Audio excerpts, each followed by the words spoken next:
It's a brief history of HHN.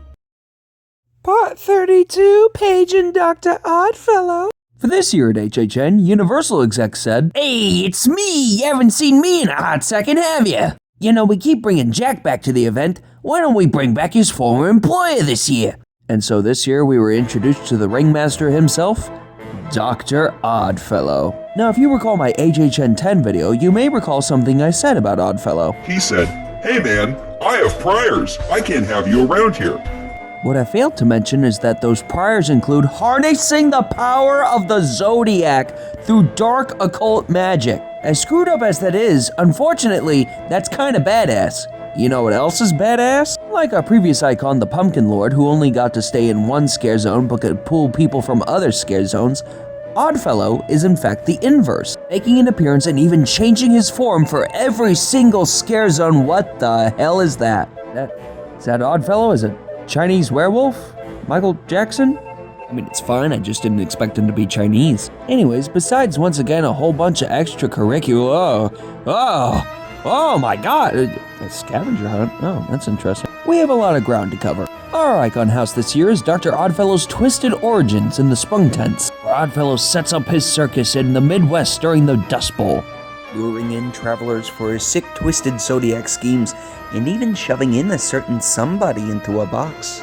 Darkest Deal was right next door, based on the myths of selling your soul at the crosswalks to the devil to play guitar.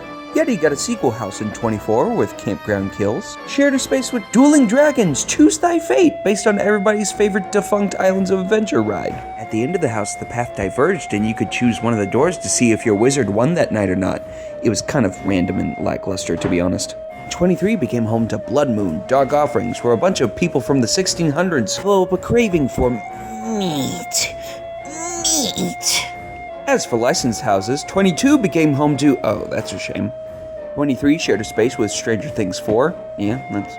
One of the mill. Fast and the Furious became Chucky Ultimate Kill Count, which was kind of based on the TV series, but kind of its own thing.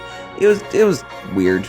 It wasn't that great, honestly. And for the last year that they would be used, the parade warehouses became The Last of Us, based on the game instead of the show. That's pretty nice.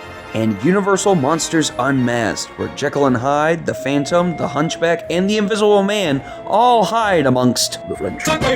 As for scare zones, the front of the park became Dr. Oddfellow's collection of horror. Hollywood became Dark Zodiac with a bunch of chainsaw-wielding Zodiac monsters. Central Park became Jungle of Doom Expedition Horror, which goes into the backstory of how Oddfellow got that glowy skull on his cane. San Francisco became Shipyard 32 Horrors Unhinged. A bunch of Oddfellow's monsters break free of their shipping containers. Why is he Chinese?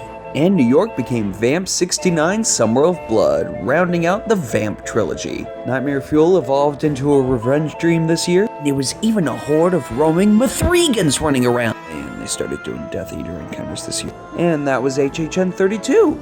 I gotta say, this year for me is kind of an inverse of last year.